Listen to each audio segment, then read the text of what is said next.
This week's episode of Hak5 is brought to you by GoDaddy.com, Netflix.com, Beck's Beer, and NoobLube.com, the most trusted name in personal lubrication specially formulated for noobs.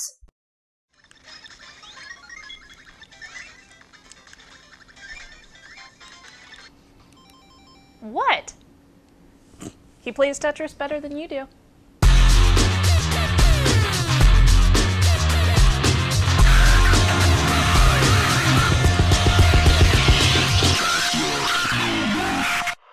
Hey everybody, welcome to this week's episode of Hak5. I'm Matt Lestock. I'm Darren Kitchen. For those of you who haven't seen Hak5 before, this is a technology-based show basically focusing on everything from systems administration to white hat and black hat hacking, and we also cover the other side of the spectrum into some hardcore gaming. Awesome. Yeah. Yeah. We got a fun show all super packed for you guys tonight, and we're going to be talking to our good friend Chris Gerling. He's down from Virginia Beach. Chris, what are we talking about tonight? We're going to go over the first part of my reverse engineering series that we're starting. First part's going to be tools and theory, and then we're going to actually go in and use those tools and theory to modify a program to do something else other than what it was intended to do. So Chris, are you saying that we're actually going to do a series on something that's not just trying to take a high-level concept and cram it into 7 minutes of goodness? Exactly, yeah. I like that. Yeah. Sweet. We're going to make that a multi-part.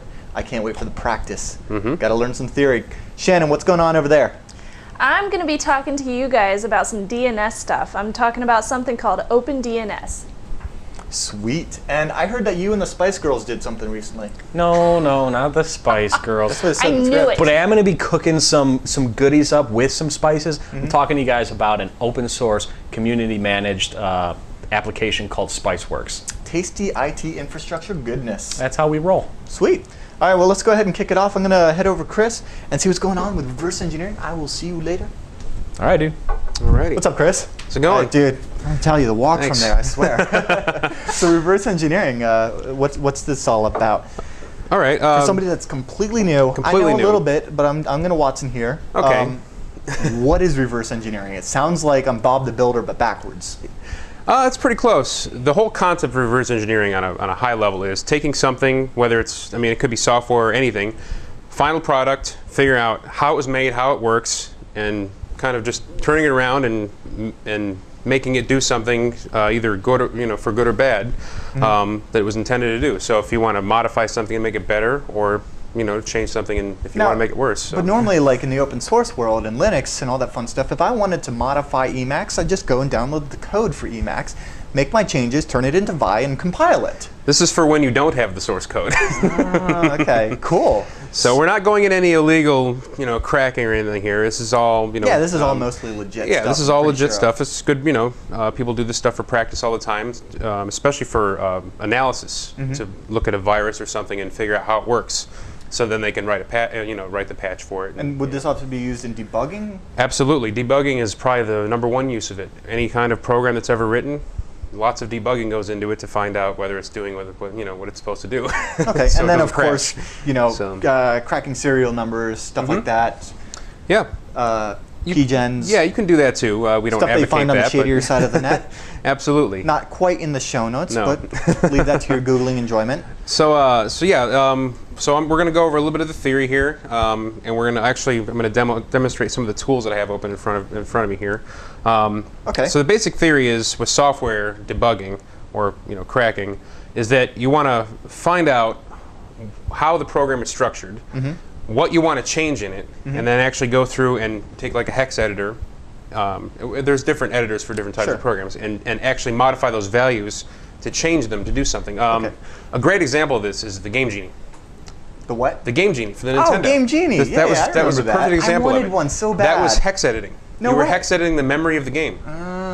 Give yourself more lives. So if you've done any sort of programming, this is going to make a lot of sense. Absolutely. If you guys remember, if you remember the old days, remember when you would play games and there were basic files and you'd have to go into the .bas file and you would change some variables, maybe you're playing some nibbles, maybe the one with the monkey that throws the banana across the city, and you can change things that change the speed of the game or how many lives you have. So this is the same kind of thing, just like the Game Genie. But we're focusing on Windows? On the Windows side, yeah. Okay, so we're taking an executable, and without the source code, we want to change it and make it do something different. Exactly. What kind of tools do we use to do that? Okay, the first one that's probably the most commonly known is IDA Pro. Now, we're using the free version that they actually distribute now that you have to pay $500 for. It doesn't have all the most current features, but it's good enough for almost any work that you want to do. So what it basically does is I already opened Notepad++.exe here. I love Notepad++. And yeah, it's a great program. It's a good editor. It's and free. In fact, we're actually going to use that program in the second part of this. Okay. So to actually modify the hex values. Cool. So Notepad++, we open it up and it does an initial auto analysis. Okay.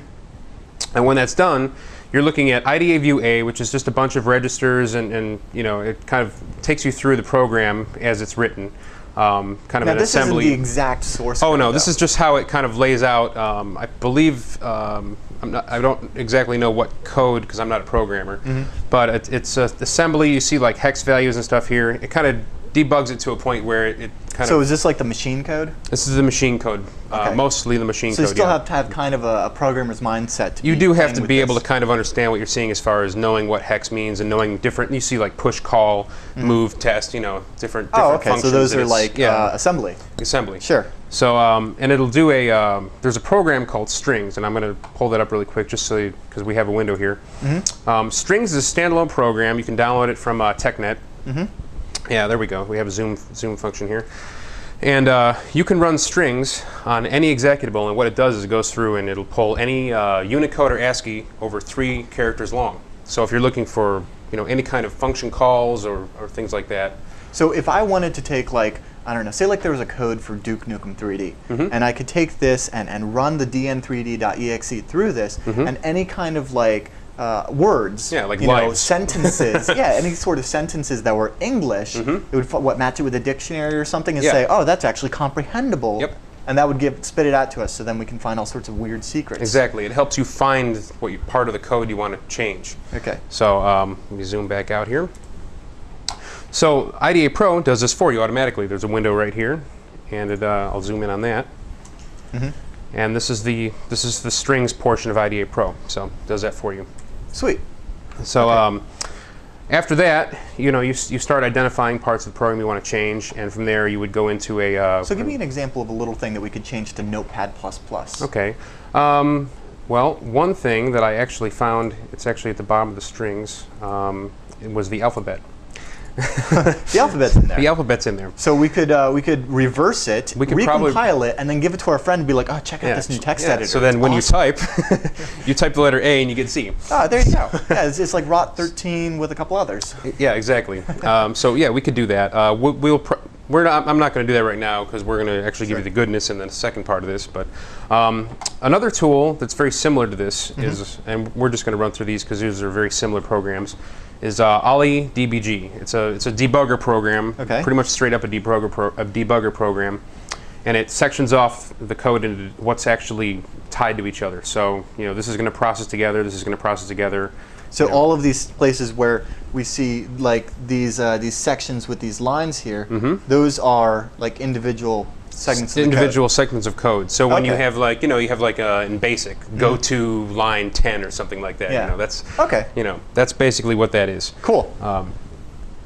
And see this EAX thing right here? Yeah. That's a 32-bit register. And Okay. they go through and it's you can get very in the woods with this, but EAX, BX, 32-bit, 16-bit, 8-bit. You get into big endian, little endian, and we're going to have to save that one for the next one. We're going to get that next All right, time. so those are 3 of the tools, and you had one other that you brought? Yeah, there was the Win32 disassembler. Very much similar to the other ones. The only reason that you would use a lot of these different tools together is that sometimes different executables are made with different compilers.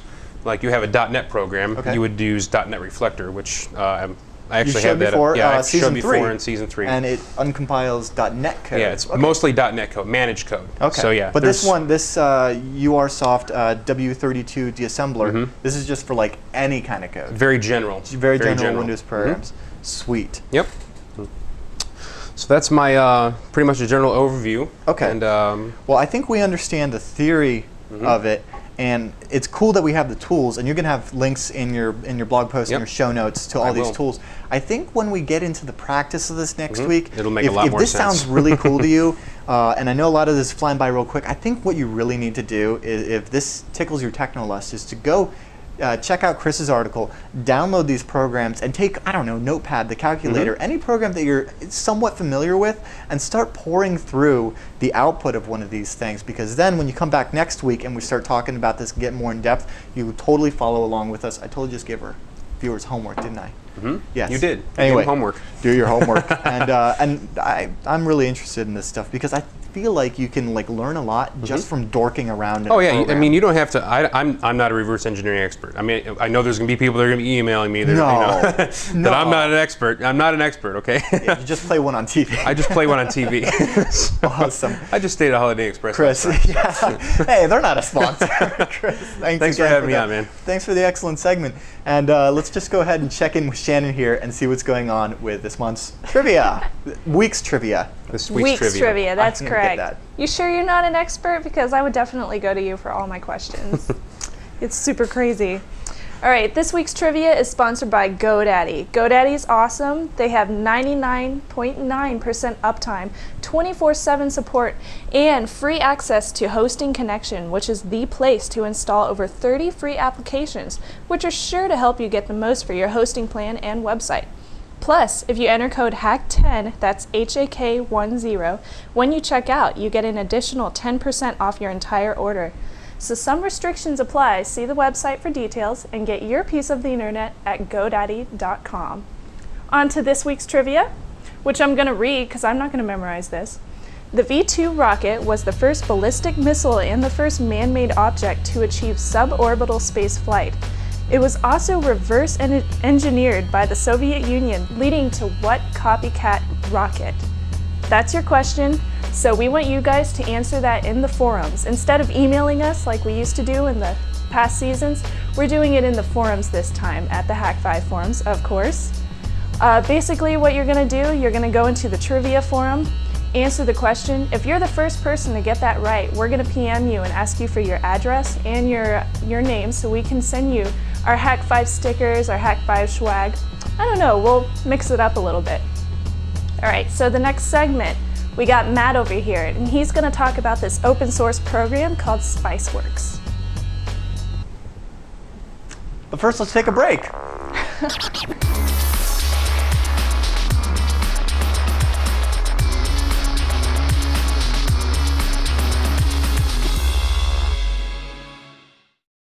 You need Noob Lube. Yes, you do. Let's face it, last time you played Pyro, you actually found a way to burn yourself. You couldn't build a birdhouse as an engineer, and you're not going to heal anyone running around with a fake German accent and a hacksaw. Help! In short, your mom gets higher frag counts grenade jumping indoors. You're a noob. You get owned a lot, and it hurts. But now, there's Noob Lube. Noob Lube is the most trusted name in personal lubrication specifically designed for noob like you. This topical cream prevents chafing, itching, and general discomfort that comes with being last guy on the score list. So pop on some Noob Lube and get owned like a pro. Noob Lube is manufactured by Microchip Pharmaceuticals. Free samples available at nooblube.com.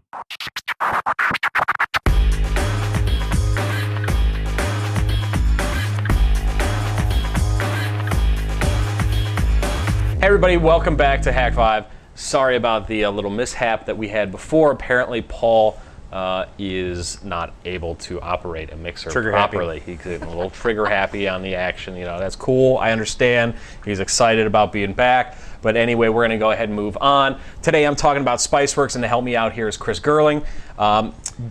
What is Spiceworks? Spiceworks is, in essence, a IT asset inventory, help desk, reporting kind of thing. Okay. So it helps you just make an inventory of everything you have, or manage it, or make an inventory. Basically, you know, you and I, we run systems, you know, for companies, and it's a pain in the ass to try and track down, you know, what these systems are, what's on them, you know, where they're actually at, what IP addresses they have, so on and so forth. And on top of that, what I'll go into a little bit later is some of the advanced domain level functions of Spiceworks. Okay. But what we're gonna focus on first off is the ability to discover your network's inventory. Now, the great thing about Spiceworks is in the latest version, 3.1, they actually just enabled the ability to scan non-Windows devices. So if you had Linux boxes or Macintosh machines on your network, you could actually get all the details about all of those. Could you and maybe manage them too a little bit? As far as the management goes, it's more over for more on the Windows side. Well, not so much the management. It's more Spiceworks itself is more of a dashboard. Okay. To get and collect and report on all the data of the machines that are actually in your network. So what we do is, in the process of starting Spiceworks, we go ahead and install it, and you enter a username and password. Now, I should say that Spiceworks is ad supported. Okay. So there are advertisements in there are advertisements in your in your dashboard here. Okay. But that being said, they're so unobtrusive when you're working, you're doing your thing, you know, whatever. Well, but it helps to be free, right? It helps to be free, but you can also pay to remove that, Okay. and I believe have a more of an locally enterprise support right, type of thing. Exactly. Now there is a great community. Let's just start that off with. If you have any problems, the Spiceworks community is that like a forum notch. or a forum, mailing list, you know, Okay. whatever. It's great. It really is. A lot of bright people writing a lot of custom stuff for Spiceworks. Very We're cool. just going to focus on the main stuff. Okay. So we've already installed Spiceworks, and basically what it is, it runs as a daemon or service on the machine. Okay. And it's a Windows-based product, so you need to install it on a Windows-based machine. Do you need to make like firewall exceptions and things? Yeah, like I that? mean, if you set it up to a port, it'll ask you which port you want to install it on. It defaults to 80. You know, but I mean, a lot of times if you have a server, you're not going to install it on 80. Just, you know, yeah. So anyway, so you choose the port. We chose 8080. Okay. And it runs as a daemon, and it's all managed through the web. So what we can actually do is, I've already ran a scan, and it's as simple as clicking the Start Scan button. There's a tutorial that goes into when you first open it up. This shows you how to do everything. Right. It'll ask you for your network range. It'll ask you if you're going to do... Oh, it's like Wizard. It walks you through all the steps and configures it for you. Right, exactly. You can do your local machine, or you can do a network-based scan. We've already done the scan here, and what we've got is, as soon as it comes up here, we're going to go into the workstations, and Chew is my box that I have upstairs in the hack house. So we can click on Chew, and we can scroll down here. And okay, I see. There's your IP address, and oh, we're zooming in a little bit here. we can see Yep. the name, the manufacturer is a generic computer, the owner is Matt, it's in a workstation group, the IP address, the model, the serial number, asset tag. Now, the asset tag on Dell machines will pull the asset tag from the Dell, like your service tag, your... That you would need for the support. when you Right, call in. exactly. So you don't have to walk down there and look at it. Right. Now, the great thing about once you initially perform and, you know, group your different nodes that you actually have, you put them into groups, okay, that's great. You then start to schedule automated scans once you have everything And it'll look for new configured. things every once in a while. Well, it'll look for new things, but on top of that, it will monitor the things that it already knows about. Like, we've already got an event here on on it says Chew. 25% disk remaining. Right. Okay. So we've got one event, and we can go into here and into the general info, and it says, hey, 20 minutes ago, D was less than 25% free. Oh, okay. So if you're running out of space on like a database server or something like that, where you need, It'll yeah. preempt you, let you know you can that, put another hard and you drive can in. actually go ahead and take preemptive measures before the entire thing actually crashes. Awesome. So beyond that, we now have the ability in Spiceworks to go ahead and make changes to the core entry inside the software. So we can go ahead and we can refresh, and we can look at the total disk usage, the IP address usage, things of that nature. We can go over here to software, and we can actually see exactly what's installed on this machine, which for me, managing, you know, I don't manage a whole lot, 30, 35 machines, but to know exactly what's on a machine at any given Especially if you time. had 1,000 machines, you'd want to have you're probably gonna have a baseline install of everything. So Right. you're gonna want to know if somebody installs something on that box, maybe that's, you know, they got permissions, they're not supposed to do anything. Right, you Suddenly know, there's a game on there. this way, I mean, if somebody's hooked into the VPN, I can schedule scans when I know that they're going to be connected to my VPN, and I can run a scan on their well, it doesn't run it on their machine. I can run a scan against their computer and see exactly what's installed. Now, the one big thing about this product is going to be you need administrative access to actually dig deep into the machine, find the software, find the hard drive sizes. But you can still scan everything without it. You're just not going to get that much information. It's going to place it into into an unknown node, into an unknown group. So we've got 11 unknown devices here, and these are all everything that we've got in the house. So we'll take my machine upstairs, and it'll give you this error. It says this device appears to be a Windows computer, but you screwed up in typing something in, or it's not responding. A firewall will block that. Remember, Windows username or domain and password for the machines that you want to target. Obviously, it's great for a domain because you've got a domain and bin, you know, that kind of thing. For Mac and Linux users, the root or an SSH user and password with permissions to view the system information. But to be honest with you, I mean, for a free product, I mean, on the left-hand side, they give you videos, documentation, support, direct links. You can ask a question, ratings and how-tos. And then they also have IT services if you want to become a service provider that you can actually tack on. Oh, okay. The other nice thing about Spiceworks is it has a built-in help desk. Now, for you and me, we work with large, crazy, stupid, retardedly hard help desk tickets, ticketing systems. This has a really nice built into the interface. You can add notes per machine. You can change. So it's good for a small network. Yeah, I mean, I've heard of people running it on 100, even 1,000, node networks and having it run great. I don't know. To me, it would seem almost a little bit counterintuitive to have to manage that much. I don't know. I haven't played with it on a level like that. And working in this environment where we don't have a domain, it doesn't make a lot of sense to have to go through each machine and set up the individual permissions for those machines to actually get there. But you can add new assets by yourself. You don't have to scan for them. But the reporting aspect of things is also really important because I want to know things without them being critical. So we can run reports based on computers that have antivirus, that don't have antivirus. We can search by applications on a machine, disk usage, event summary, the whole 9 yards.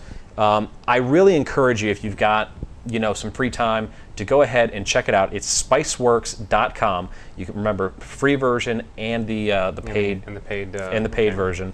But I mean, it really is a nice piece of software. You've used it. I have used it. What were your initial impressions of it? It looked a little different when I used it. It was about a year ago, but I liked it. It was we did it on a small LAN at work. We had about 40 or 50 machines, and the scan didn't take very long at all. No, I mean, if you've got the correct authentication, same credentials, it's going to go domain through controller and everything. So I liked it. It was a very good tool, and I'm actually interested in trying it out again now that I see the new version of it. So yeah, they just came out with 3.1, which I will let you guys know does have the ability to scan Exchange servers.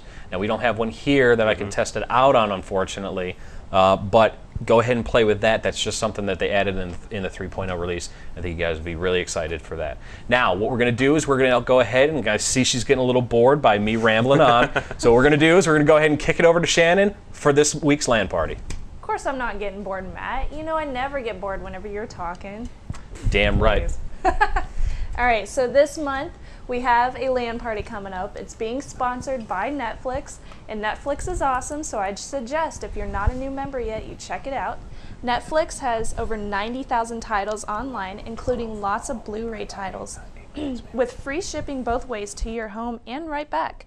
They have over 40 shipping centers, so almost all deliveries happen in just one business day. The Netflix plans start at just $4.99, and as a new member and a Hak5 viewer, you can get a no-risk 2-week free trial membership. So check it out at www.netflix.com/Hak5, and don't forget the 3 W's, because that's really, really important for us and for them. So this month's LAN party, that's Counter-Strike Source, some CSS. I think we're going to own it up. At least I know I will. I don't know about you. You're kind of a noob. I don't have a mic. I can't say much. That's Well, impressive. he would mow you down. Oh, she has the mic. Oh, she He has- would mow you down with a All right. P90, but he doesn't have a mic, Well, so. I'll tell him all the information. You can just sit there and look like a noob, like you are already. Don't worry, don't say anything. So our LAN party, it's Counter-Strike Source. It's going to be on September 20th, and we're filming the next couple of episodes on that day. So you can go to hak5.org and watch us streaming live, not only the LAN party, but us filming the episodes. And you can join our servers to be playing with us in the games at game.hak5.org. Now we're going to hit it up at Christine's little apartment over there, and she's going to tell us about a utility. Yeah, well, before I want to talk about this utility, I want to mention how popular the dual monitor and triple monitors are. And I know Darren even has 3 of the same monitor. Well, one of the problems with that is that even with 3 of the same monitor, there's a color difference between them. And that can get really annoying, especially when you're trying to do editing like we do a lot, obviously. An easy solution for that I found is called Calabrese. And it's on calabrese.com. And if you go to the website, it's got a really useful link right here. You can click on the primer, and it shows how it works. It even has a really nice analogy to cooking on here, which is great, wonderful. But we're going to go ahead and do this. And as you can see, my computer looks like it's been owned by the evil server. It's all red. So we're going to go through the introduction. You can set how often you want to do this. If you want to recalibrate every couple days, once a month, however you want to do. So we're going to click next. This part here is just to make sure that your contrast and brightness settings are adjusted. Mine are good. Now this is the part where you want the color inside of where the black lines are to match the color that's on the outside. Now we can see ours is a bit off. So that looks about right. That's too light. That looks good.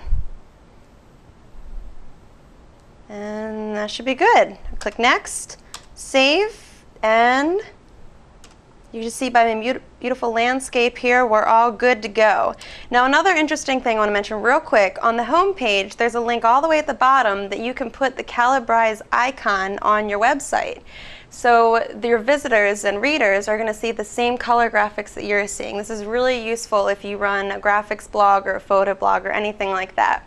Well, that's my tip for the day. I'm going to head it back to Snubsy for some OpenDNS. Thank you, Christine. I'm definitely going to check out Calabrese myself because I know my dual monitors definitely need that. Yeah, your one is like way better than the other. Yes. Also, you should check out her show notes because in her blog, she's got a link that you should probably show to your employers because it actually shows that going dual monitors or even more after that have like a 9 to 50% efficiency boost. As somebody that's been running triple monitors for a while, I can tell you it's totally true. Diminishing returns at quadruple though. Oh yeah. Yeah. So recently there's been a lot of talk about DNS vulnerabilities, of course, coming out of the whole Black Hat, or not Black Hat, DEF CON, Dan Kaminsky speech, and it got me thinking like, wow, I've always been using my, my ISP provided DNS server. Oh God. You're still using your regular DNS? It came with the ISP. I mean, it's just DNS. How important is it really? Okay, well, I need to tell you about OpenDNS because they give you so many good features. It's just a really good service, I gotta say. I mean, it's completely free.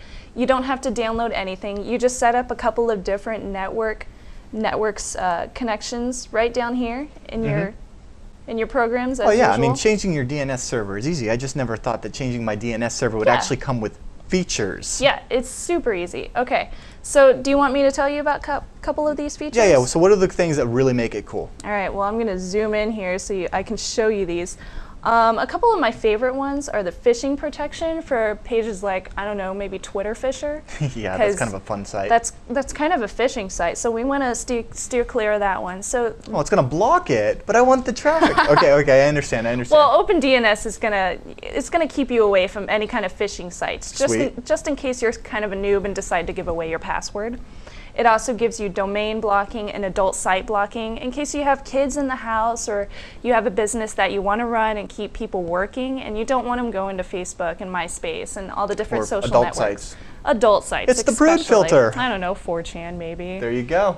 That's one of them. Yeah. A couple of other cool things is it has this really cool customization. So you know how whenever you type in something really wrong and it links you to the regular DNS that says, oops, wrong site. That's something that our ISP does here. We have Cox Communication in Virginia, and if you get something really wrong, they instead of just saying, like there's no server there, they give you this like Cox page with like all these ads on it and stuff. So instead of that, you get your own Instead of that, you get one? your own logo. Sweet. So that's pretty cool. You get some results. Okay. Yeah, so I set that up. I'm going to show you how that works. And you said it was going to help me with my fat fingers too. Oh, of course. Yeah, anything would help you with your fat fingers. We also have an EPC. Quit talking, dude. I'm talking. All right, we also have a nice typo correction, and that's one of my favorites because I always type in CMO instead of com, and I always get redirected to the wrong thing, and it's horrible. I hate it. So I'm going to show you an example. Say I'm typing in something, and I completely messed it up, all right? I'm going to show you it right here. I completely messed it up, so I'm going to press Enter. You can't do it while you're zoomed. After I unzoom. Okay.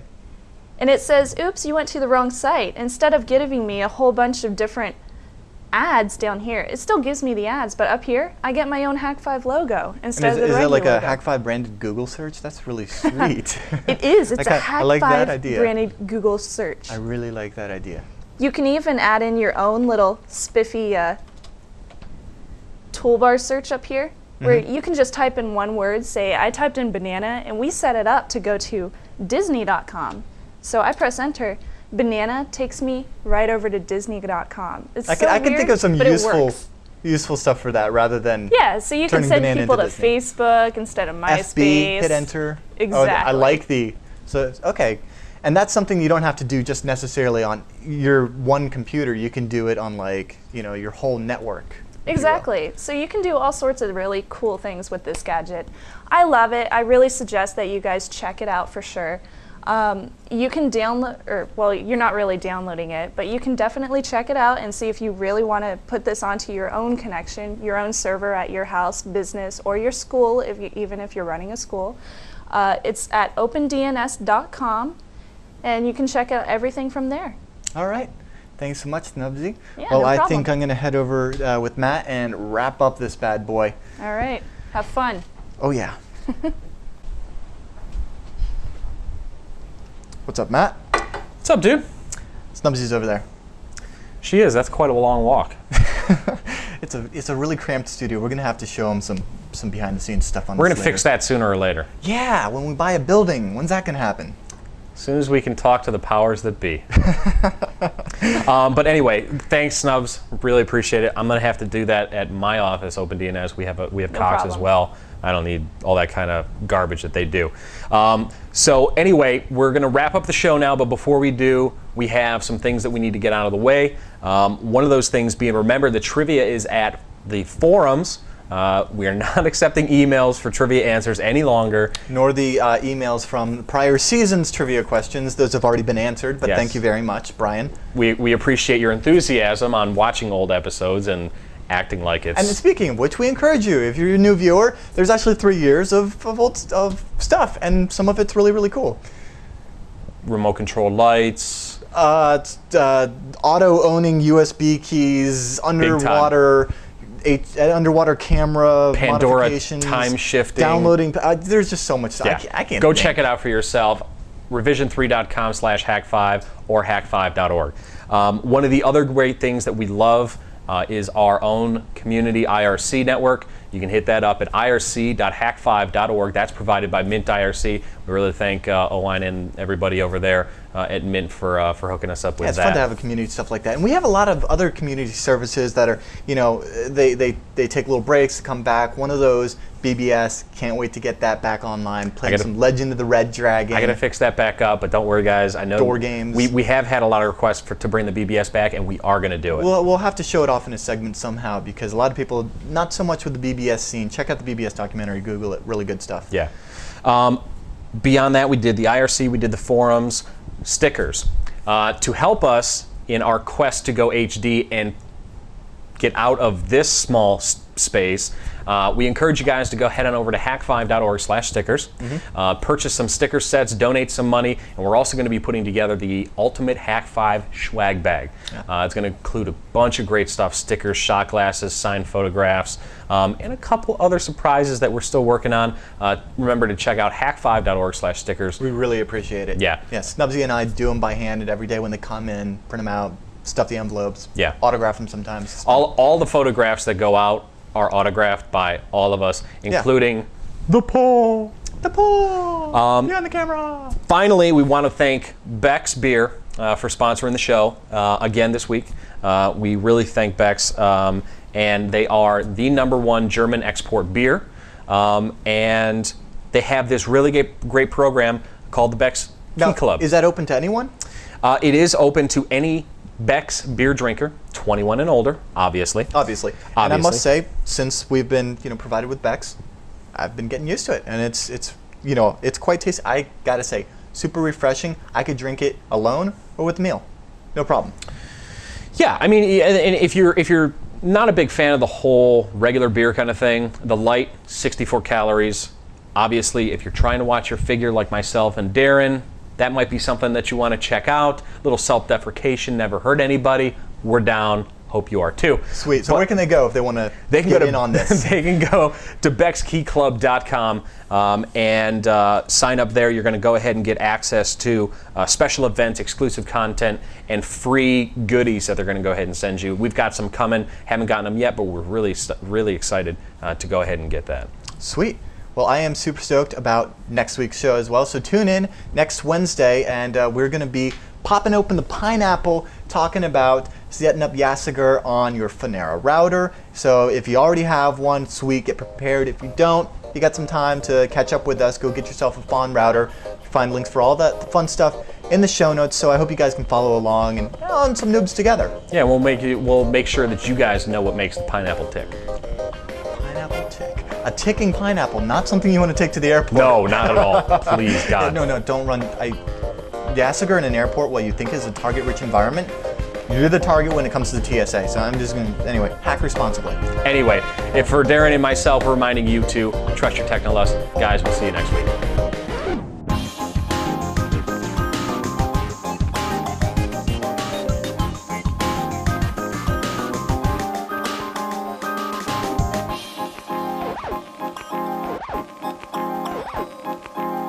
Okay, and Matt, aside from trying to fix cameras in the middle of the shoot, what do you got going? I'm doing Spiceworks.